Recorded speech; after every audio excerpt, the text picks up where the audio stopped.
Good afternoon, and welcome to the January 25th, 2024 Board of Education special meeting. The meeting is now called to order. Do we have a motion to approve the agenda? I move the agenda for Thursday, January 25th, 2024 Board of Education special meeting be approved as set forth, and each item is considered ready for discussion and/or action. Is there a second? Second. This is a roll call vote. Director Newman. Aye. Director Roundtree. Aye. Director Borcherding. Aye. Director Humbles. Aye. Director Byers. President Garlock. This afternoon, we're here to approve the agreement between the Cedar Rapids Community School District and Instructional Empowerment for the 2023-2024 school year. I believe that Corinne and her team have prepared presentation for us to give us some information, and afterwards we'll have a discussion and take questions. Thank you. It's all yours. All right, as Corinne approaches here, thank you so much, President Garlock, and to the rest of the board for being here tonight. As you recall, on January the 8th, we had a work session with Instruction Empowerment where we first introduced some of the concepts of the work that's in front of us. And out of full transparency, we intended to bring this item on Monday night, but due to some oversight, it did not make the agenda. But we did want to make sure that we're able to maintain our timeline in supporting our principals and our teachers and so forth with the training. And so we do appreciate your flexibility in convening back here tonight after being here really for a pretty intensive day on Monday.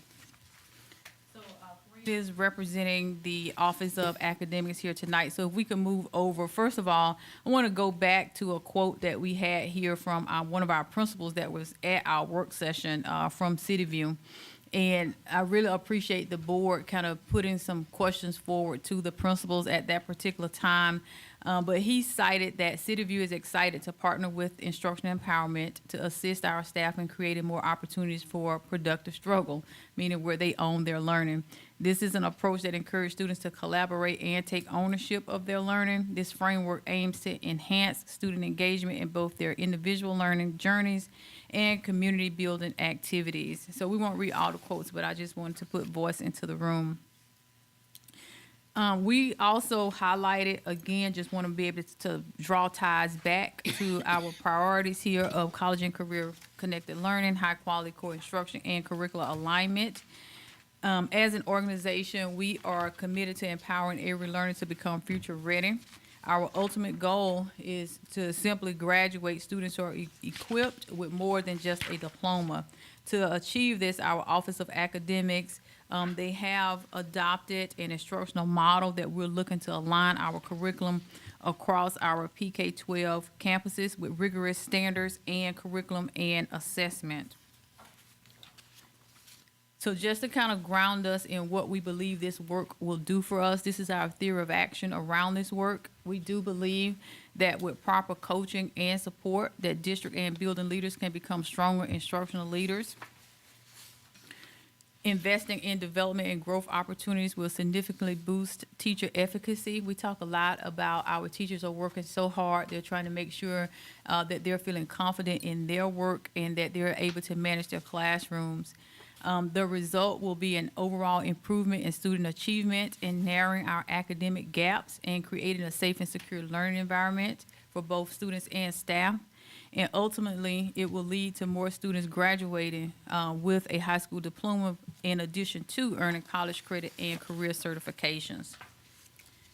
I think we're all very proud to work for a school district like Cedar Rapids Community School District, where the district over time, as far as I can go back and what I've learned since I've been here, investing in coaching. We have so many layers of coaching that happens within our school system. And I am a strong believer that every champion deserves a corner coach. And so this definitely is in line with our service delivery model that we have created, where you can see that our goal is to provide support out to the campuses. And so in order for us to bring about a significant change in our pedagogical practices, adopting a new curriculum and reshaping our school's culture. We want to make sure that our professional learning that is aligned. And having conversations with our staff, one that sticks out to me is a teacher explained to me, we want to know more than just a philosophy of what we should be doing. We want someone to show us so that we can practice, they can give us feedback on our work. And we believe that we'll be able to do that with this model. Research itself also states that with professional development, the level of implementation increases 80% with one-on-one coaching, which you will see quite a bit of an investment here. We also, on the next slide, we provided some insight here from the instructional coaches who've been introduced to the work here. And you can see that through their comments that they also see value in the instructional empowerment work. We always want to touch bases back on how it aligns with our strategic plan, touching on teacher efficacy, which in order for this to work, we know a lot is on the shoulders of the building principals. Here, again, some support here from Jen Nury, the principal over at Arthur, and really looking at how this model provides clear expectations for teachers as well as students in their role as learners. We also are connecting to our framework of elevating plans, pathways, and passions of our students, where they are being taught in an environment that allows them to meet the expectations of our graduate profile. At this time, I'm going to turn it over to Kareem, where she'll get a little bit more in-depth about the impact and the process. Thank you, Dr. Grover. The first strategic anchor on our strategic plan is all about student achievement. Based on the research, as rigor appraisal scores increased, so did ELA and math learning rates. The evidence had very strong statistical significance for ELA and was approaching statistical significance for math. This means that districts can use rigor appraisal scores to reliably predict student achievement before the state assessment and make adjustments as needed. The second anchor in our strategic plan is all about equitable outcomes. Based on the research, student-led teaming had an even greater impact for schools with higher percentages of students from our low socioeconomic backgrounds, with as many as 95.2% of our students from low socioeconomic backgrounds. One thing I want to mention here is that many of the buildings we chose are those buildings that are challenged with socioeconomic issues. As schools increased their scores on the rigor appraisal, they saw decreased rates of student behavior referrals and suspensions, and the findings were statistically significant. These measures were significant at one of the highest levels possible for social science. A negative number in this context indicates an inverse relationship. The results mean that when schools focus on raising their rigor appraisal score, improvement in student behaviors follow. The higher our implementation as confirmed on our metrics, the other benefits we get are school culture improvements. So what I wanted to mention with this is that in my last meeting, we just had a committee meeting, we shared with one of our board members our behavior referral numbers. They are large. We know that students who are engaged in school, teachers that are happy, they understand their expectations, and students engage in the work that they are asked to do and work with each other, these things will improve. As schools increased their scores on the rigor appraisal, they saw higher rates of average weekly student attendance. And the finding was statistically significant. The results mean that when schools focus on raising their rigor appraisal score, improvement in student attendance will follow. So in a minute, we are going to go through the cost analysis of this project, but we believe instructional empowerment is how we are going to get this work done for our students. how we are going to raise our achievement, and how we're going to engage our students in their schools. We are confident that our leaders' coaching support will result in stronger implementation and teacher efficacy. I can already promise you that our area chiefs coaching our principals has made a major impact. This will continue when we focus on instruction in the classroom. By investing $466,000 in this approach, the district will be able to ensure consistent implementation. Therefore, investing in instructional empowerment is a decision that will help the students achieve higher. This investment will impact all administrators, every single one, every single teacher, as well as every single student. Ultimately, this is a $31.74 investment per student in our district. I'd like to quickly go over our phases of implementation, just so that I am clear with the information that all students and all administrators and teachers will be impacted. So in the spring of 2024, this is what we call our readiness phase. We will be teaching, we will be learning, and we will be coached by instructional empowerment, which we've started. Second, they will be doing a very important, I don't know how to describe this, a very important audit, I guess, of our schools and working with our principals to make sure that they match what we do in the coaching model with what is needed in the building. It is not a one-size-fits-all. So instructional empowerment will come and visit all of our 8 schools the week of February 5th to make sure and ensure that we provide the coaching support for the buildings and the principals that is needed. In the fall of 24 and 25, we will work closely with intensive schools so that we, as the academic team and the instructional coaches in our district, we have over 50, will be ready to coach our principals and teachers in the buildings next fall.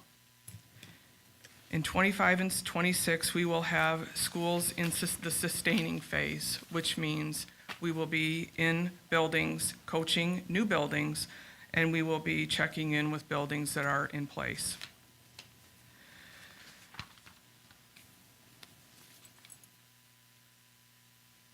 We need change in our district. We have shown you many times the results of staying the same, and our data is showing that we need change and process for implementation that provides high levels of support for coaches, principals, district leaders, and teachers. This is Sarah Jones, a magnet coordinator. They are asking for change in our district. We know that as an academic team, we will have to work extremely hard to support our area chiefs, our principals, our teachers, to have better student outcomes. We are prepared and ready to do that. We are excited about this. We are so excited about this. And we hope that we can provide clarity tonight for you to make this decision. Thank you. Thank you, Corrine, and thank you, Dr. Grover, for your presentation. Do we have any questions, comments, discussion from the board? I have a few questions. Just for clarity, I think it's important for us to have an understanding of where the funding is coming from, if this is new funding or if this is funding that previously was directed at a different effort that will now be here. I was supposed to mention that. Thank you for the question. We will be using ESSER funds, which will be concluding this year. We need to use those funds. Also, Magnet School Grant will pay for the remaining. So there won't be district funds for this phase. Thank you. And then just for clarification as well, this is still inside our HRS framework. It's just getting us to the next level. Is this the structure that gets us to the next level, or is this? The HR framework works in tandem. It's connected. This is a new instructional classroom work, but it fits with the HRS model, and it won't inhibit that in the least. Okay. Is this a one-time cost? Or so that like the participating schools, are they in a train the trainer kind of position so that we can grow it throughout our district after the initiation? This is not a one-time cost. What I'm asking for this evening is for the readiness phase, which is through June. We do need to renegotiate for next year in order to support intensively the schools. We don't have a cost for that yet because the audits haven't happened, the instructional audits. Once that happens, we will determine with the academic team, the superintendent, the board, what works best for us in terms of next pieces and next steps. And let me add to that, Corrine, and Thank you. so, and I was talking to some of the board members about this earlier. So so we want to make sure that we call that out. And so part of the work, when Corrine mentions that all of us are getting trained on this, which is so critical, because we have to be the ones to supervise it, and we also have to go through the trainer model that you mentioned. So I'm being trained on it, the Office of Academics, from their directors, their coordinators, those people are being trained on it, the building level principals, the instructional coaches, the chief of schools. And so they're setting us up for success so that we know what we're supposed to be looking for when we go out to the schools. And a lot of this is side by side. So then now in June, we have the infrastructure built. So then now we're ready to go to the schools to implement. When they come to us on site and when we're going to work with our teachers, they will be going into classrooms showing us, along with them, how to give feedback to the teachers. That's so important for capacity building. And they'll be able to, we have a tool that we'll be able to collect data on. The campuses will have their own action boards. I think you were asking about this early at the first work session, Director Roundtree, in regards to how will we know that people are doing the work? Will everybody be expected to do the work? So we have data collection tools that will allow us to collect that. And then when we get to phase 3, that's the opportunity. They're going to be ready to scale back and step away. But the district would have invested quite a bit of money into this process. So therefore, we have to be ready to carry the work ourselves and supervise it. That's why we're going through the 3 phases. Oftentimes what happens in professional learning, we come in, we sit in a training for a day, then we'd expect people to go back to the building to be able to implement it. That this is more intensified, where it is a lot of coaching involved, where we're coaching everyone from the top. And you also hear that. Teachers want to know that we know what's going on, that we're on the same page if we're going to be giving them feedback on their work. So we have to own it, they're owning it, and then at that point we'll have capacity in the district to be able to ensure that it carries out even after the consulting firm steps away. That's where my questions were around, just that capacity and teacher satisfaction and continued support and all of that. So thank you for all the work you've put into ensuring that, we do have that principal buy-in, because that leadership is key to making this successful. And I just think we're in a place where we have a lot of potential. So I'm excited for this next step. I guess I was trying to just break down this budget here. Can you help me understand 31 and some change per student when we're talking about these coaches that will be coming in initially, so that upfront cost, is that major dollar amount, and how many coaches is that? What, I guess, who are the people up front that will be doing some of this coaching, and can you just lay that out a little bit about? Yeah, so the school level readiness services, that is on the budget matrix. It is the school comprehensive needs assessment, where they go in, spend an entire day looking at and interviewing staff, interviewing building leadership teams, interviewing principals, going into classrooms and collecting data, watching the hallways and lunchrooms, doing a conditions walk of the building. And they will do that in each of the 8 buildings. That is a comprehensive multi-person group for each building. They will be doing that with principals in the buildings.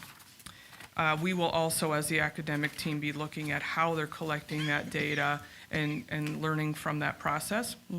So from that, they create a report for us of each building, in terms of what services they think they will need, in terms of systems work, coaching of teachers and coaches, coaching of the principal on the walkthrough form, how to use the data, how to plan professional development around that data. Now, the Office of Academics, this is what we do. This is what we do for buildings. We will be learning this process with the data along with them so that we can do that in all of the other buildings. And that's across, like, that's when they're 15 days that they're here doing that teaching. They're in every building. Okay. They will be here the week of February 5th for a week. The other days that we have contracted or hope to contract with them will be for things like full-day trainings for our 50 instructional coaches. We need to train them on what they'll be looking for in classrooms, how to support teachers, providing professional development for their buildings.